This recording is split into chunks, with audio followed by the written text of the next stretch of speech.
All right, we are back on the Environmental Labs podcast. My name is Mike Gomer. As always, I'm the host, and today I've got a special guest here all the way from Muskegon. I hope I'm saying that right. Muskegon, Michigan. We have Jon Mink. Jon, thanks for being here. You're welcome. Thanks for having me. All right, you are a project manager and also a fireman. I see your helmet back there, which I want to hear a little bit about. But you are a project manager at Trace Analytical Labs in Michigan. Tell me a little bit about your background with Trace. So Trace is an independent environmental testing lab. It was started in 1988. I started working here in 1990. It was my first job pretty much direct out of college. I took a year and did some sales. I've got a degree from UC San Diego, Revelle College in microbiology. Wanted to work in a lab, started working, didn't really know anything about environmental, and decided I really liked it. And here I am 34 years later. There's really no bigger compliment to a company than tenure, and having employees come and stay and be there for a long time and feel happy and fulfilled. You don't see that very often these days, and it's quite a compliment to Trace and to you. What is it about them? What's kept you around for 34 years? I like the variety in the environmental, but part of that, when I was in college, I did some research projects, and you basically do the same thing over and over again. With the environmental, especially as project management, I get to help people. They call up, they say that they've got a problem, they've got an issue, something's going on, and we figure out a way to do the testing to see what they need. And then once we figure that out, once we get the results, they can then go to other professionals to help them fix the problem. We're not a consultant, we're just do the testing. Plus, I also work a lot with federal projects. So we work a lot with the Army Corps of Engineers for dredging projects, for maintenance dredging around the Great Lakes Basin. They have to characterize the sediments prior to being able to determine where they're going to put them. Where they can put them back up on the beach for beach enrichment. They can do a deep water placement, or if they have to take them and put them into a confined disposal facility like a landfill. That sounds like consulting to me, Jon. I don't know. It sounds like you are helping guys. No, we do the test. We do the testing for those types of projects. So Trace, yeah, go ahead. Not really. I mean, not really consulting. They get our results, and then they can go to the consultants and determine effective remediation. So Trace, full-on environmental lab. So I know you're doing a lot of water. Sounds like you're doing soil and sediment. Are you doing air? What else are you doing? So our primary are wastewater, drinking water, groundwater, soil sediment, and then solid waste. We don't really do any air.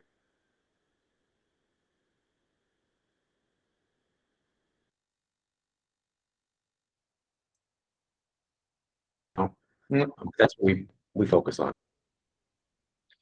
Might have a bad connection on your end, Jon. You blipped out there for a second. Are you back? Can you hear me? Yeah, but you keep going fuzzy in and out. Same with you. I think hopefully we'll get through it quickly. That's all right. Don't worry about it. Sounds like you do everything. You don't do a lot of air, but mostly all kinds of water, ground water, drinking water, wastewater across the board, right? Correct. Yeah, we actually have drinking water kits that we sell on Amazon. Excellent. So who are your customers? I know you talked about serving federal clients, but who are your typical customers beyond federal? Our customers range from homeowners to business owners, industries that have to do pre-treatment for their waste before it can go out to a POTW. We do a lot of work for local municipalities. We do a lot of work, drinking water work with like the rural waters people, those people who handle the smaller communities. There's a lot of very small communities in Michigan, so they don't necessarily have their own water treatment plants. They work with some other types of things on those. And then, like I say, all the way up to the federal government. But the majority of our work is wastewater coming through either publicly owned treatment works or in industrial type things, industrial pretreatment programs.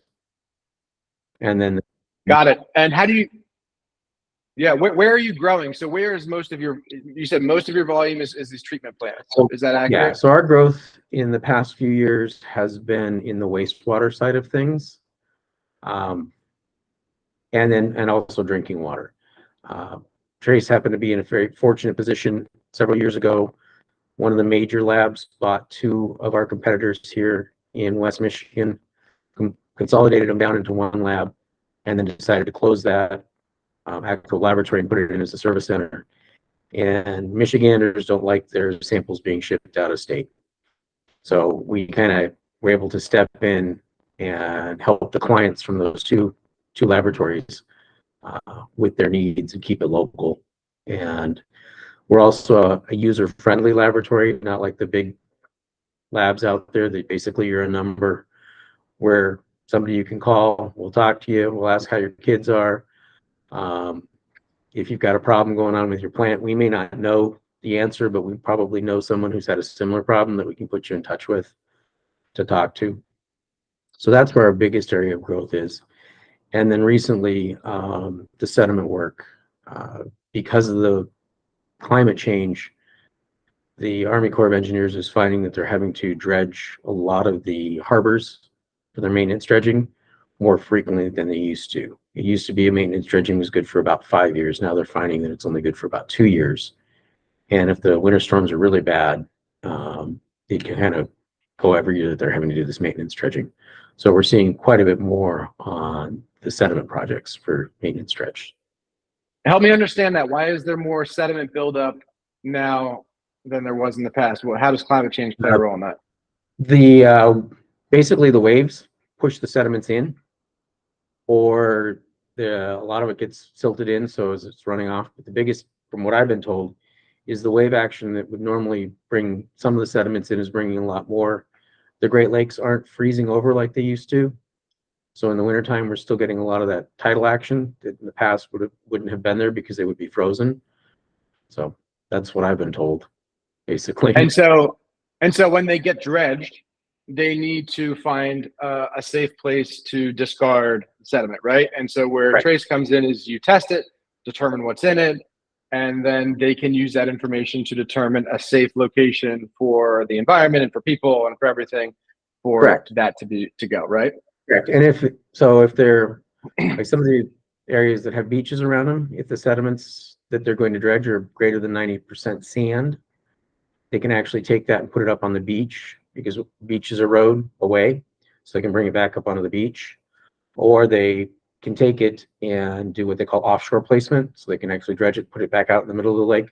But they have to also test the offshore placement sites to make sure they're not going to do any environmental damage to the ecostructure that's down in those offshore sites. So they'll go out and they'll look for macroinvertebrates, benthic macroinvertebrates in those sites to see if there's anything that's like challenged. So they don't want to potentially an endangered species. They don't want to dump a bunch of sand on top of them and cause issues. That would not be a good headline in the newspaper, No. that's for sure. No. All right. So let's switch gears a little bit. You talked about how you can buy kits. I can go on Amazon and say, I want to test my drinking water. I'm worried about my kids and all that stuff. I can go on and get a kit from you. Have you seen volume increase for you recently? There's been a lot of news. People are worried about PFAS and stuff. How have you seen kind of consumers' awareness impacting your volume and their buying patterns? So we have seen quite a fairly significant uptick in our Amazon kits from last year to this year. Actually, we've already sold as many as we sold last year by April of this year. Our kits, basically, we look for heavy metals, a lot of different metals, and then the anions. We provide the homeowner with a free do-it-yourself coliform test kit so they can test for bacteria themselves. And then we have one of our kits actually also looks for volatile organic compounds for things from like gas stations or industries or dry cleaners that the homes may be near. Kits can be used both for residential wells, private wells, or people who are concerned about the water supply from their municipality. We see both. So you think that that volume is, you're not doing any additional marketing or anything, or are you? Or are you just seeing consumers' awareness be a driver for that volume? I think it's a little bit of both. We are doing some additional marketing, but we only market through Facebook with targeted ads on Facebook. And we have a gentleman who's handling that particular placement for us. He does little videos, talks about the water. I think some of it is, as you mentioned, people are becoming more aware. They're hearing about some of the different things um, on that. So I'm not 100% sure where it's coming from. I think that we have a few people who like to buy quite a few kits for communities. So some people who buy like 20 at a time, but typically we just see one or two. And a lot of them, sometimes people will call us up and ask which one they want, which is a better choice, then they'll just go ahead and order it from there. So are you getting, you talked about how, obviously your treatment plants and your kind of bigger relationships are one thing, but do you also see an increase of calls from those consumers who are buying the kits, who have questions and want to have a better understanding of what their results are or what's in their water? It's telling me that my internet connection is unstable here. Did you hear Yes, the question I did. or no? So we do have an uptick in calls from people wanting to know, like just before this started, I had a phone call from a gentleman who sometimes their doctors will come back and say, hey, we found something in your blood. You need to get your water tested. I had one yesterday. There was an individual getting ready to undergo chemotherapy, and the doctor said that they needed to have their water tested. I've had patients who, same type of thing. Their doctor says before they go through open heart surgery, they need to have their water tested. So we usually go through those people. They're usually looking for bacteria. So we'll do a bacteria test. For like the individual with the chemo, we're going to run some metals and some volatiles as well. They're going to actually use one of our premium kits. So we get that. We get people who call up that they think that their water's making them sick. So we'll try and help them out on that, figure where that's coming from. We did so everybody knows about the Flint water crisis in Michigan. We ended up working with the Department of Human and Health Services to sample, I think it was 50 homes on a monthly basis for metals and then disinfectant byproducts and some water quality indicator parameters. And we did that project with them for a year, and then it went to quarterly for another year. And recently, Eagle, back in August of last year, offered free residential drinking water kits to anybody who lives in Michigan. And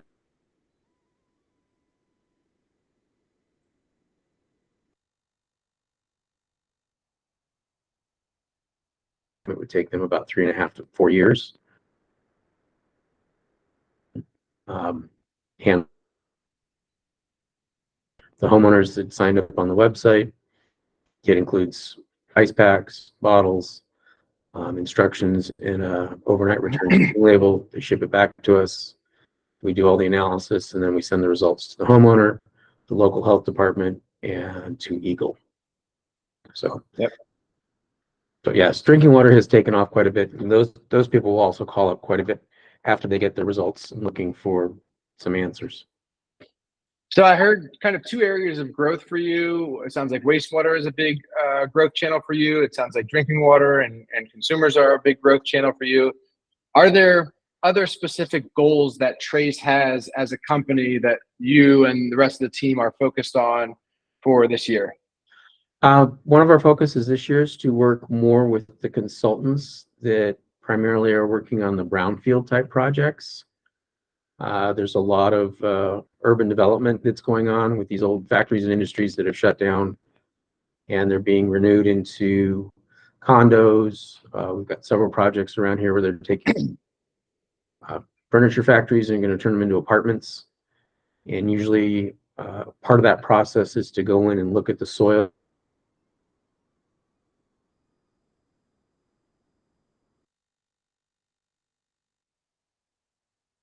Contact with the residents, the kids, the children, those type of things.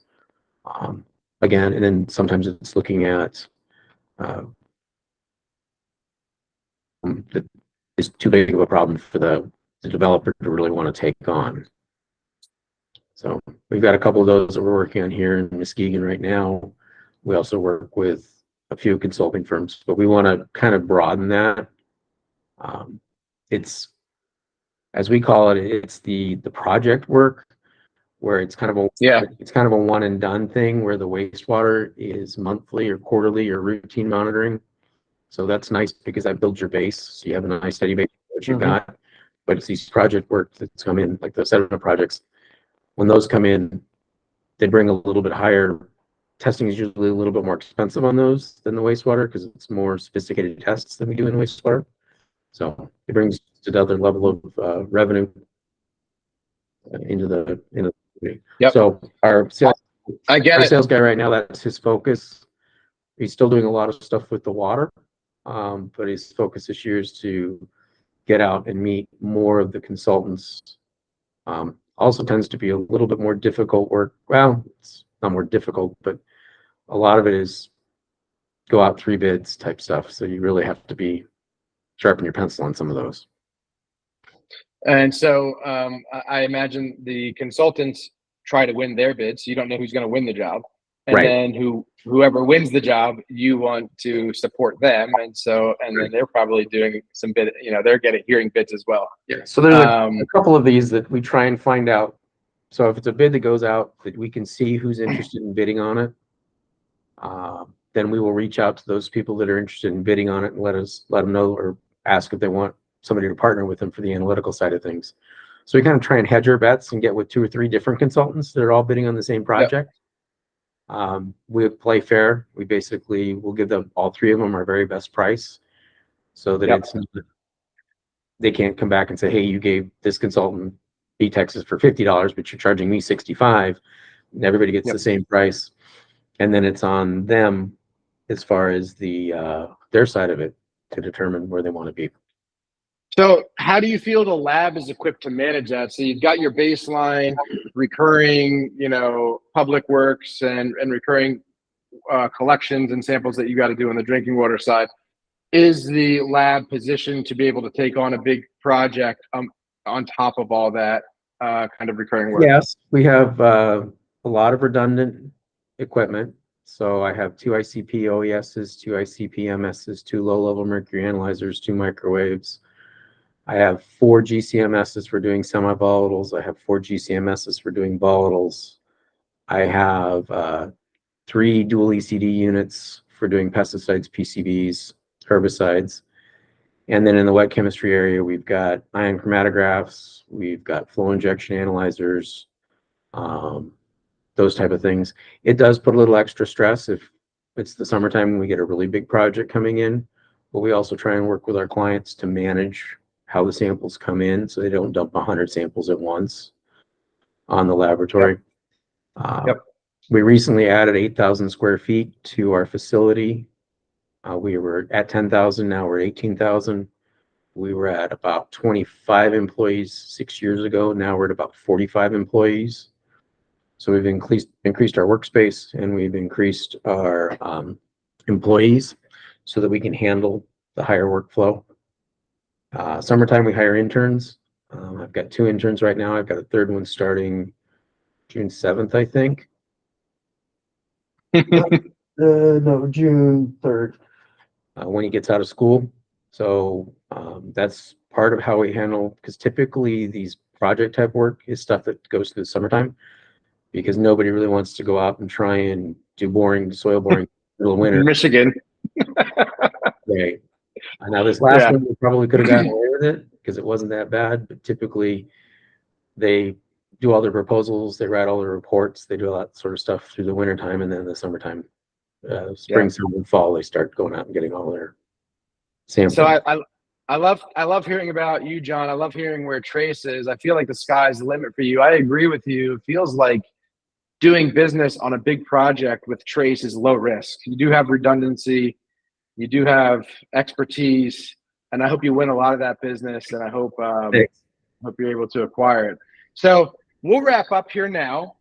If people want to look you up, your website is on Trace, right? I guess you're on Facebook too. How would people find out about you? So www.trace-labs.com is our website. There's links there to our kits on Amazon. Honestly, don't know how you find us on Facebook. I think it's Trace-Labs or Trace Analytical. I'm not a Facebook person. I use it. I'll find the link and I'll put it in the bio for this conversation so everybody knows goes is one click away.